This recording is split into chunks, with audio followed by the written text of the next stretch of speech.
नमस्कार शेतकरी बांधवांनो, मी महेश भट, पायोनियर सीड्स नाशिक जिल्हा प्रतिनिधी।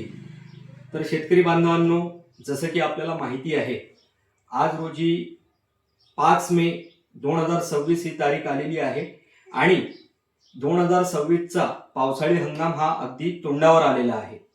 तर या पावसाळी हंगामामध्ये आपल्याकडे मक्का हे पीक अतिशय प्रामुख्याने सर्व शेतकरी बांधव लावतात। परंतु कुठल्याही पिकाची लागवड करण्याआधी त्याची पूर्व मशागत ही अतिशय महत्त्वाची असते आणि या पूर्व मशागतीमध्ये आपल्याला कुठल्या काळजी घ्यायची आहे आणि पूर्व मशागतीमध्ये कुठलं व्यवस्थापन करायचं आहे त्याबद्दल आपण या विषयावरती आज बोलणार आहे। तर सर्वात प्रथम, जसं की आपल्याकडे उन्हाळी कांदे मोठ्या प्रमाणात लावले जातात आणि ते उत्पन्न काढल्यानंतर आपण पावसाळी हंगामाची सुरुवात करतो।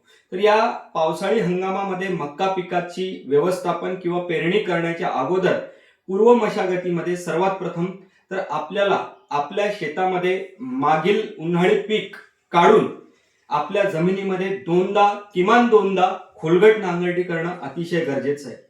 कारण की जर आपण खोलगट नांगरटी न करता जमीन तशीच ठेवली तर आपल्या जमिनीमध्ये असणारे बुरशीजन्य रोगाचा प्रादुर्भाव हा वाढत चालतो। कारण की पाण्याचा निचरा हा जमिनीमध्ये सततरित्या होत असतो आणि सततरित्या जमिनीमध्ये पाणी असल्यामुळे बुरशीजन्य रोगांचा प्रादुर्भाव वाढतो।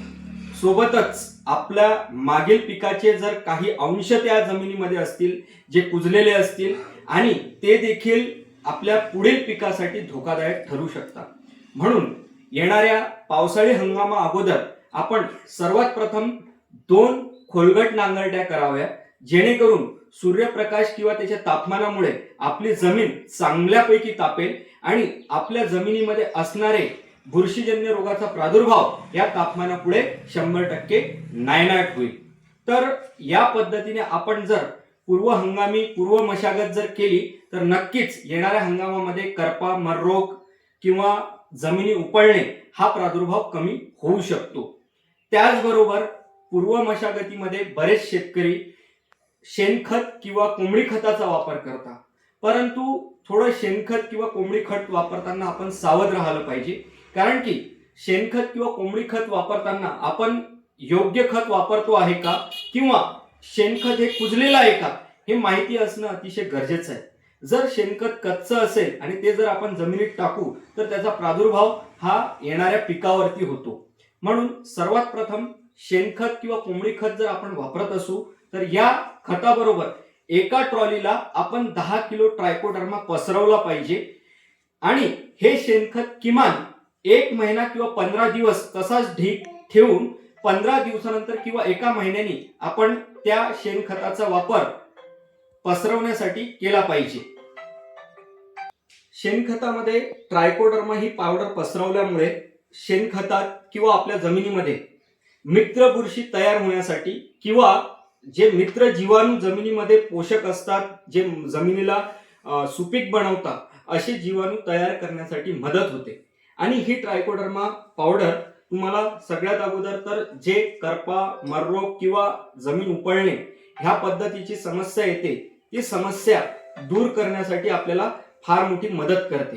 तर या पद्धतीने आपण शेणखत किंवा कोंबडी खतासोबत किमान एका ट्रॉलीला 10 किलो ट्रायकोडर्मा ही पसरवली पाहिजे आणि ते शेणखत किंवा कोंबडी खत किमान 15 दिवस ते महिनाभर तसंच ठेवून नंतर तो ढीग आपल्या क्षेत्रामध्ये पसरवला पाहिजे। सोबतच बियाणं निवडताना आपण काय केलं पाहिजे, कुठल्या पद्धतीचं बियाणं निवडलं पाहिजे या संदर्भात देखील आपण नक्कीच पुढील व्हिडिओमध्ये सांगणारच आहे।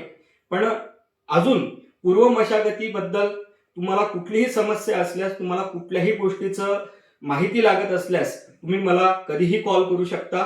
माझा मोबाईल क्रमांक आहे 98 90 32 84 74। तर धन्यवाद शेतकरी बांधवांना आपण दिलेल्या प्रतिसादामुळे, आणि इतर कुठल्याही माहितीसाठी आपण लगेच संपर्क साधू शकता।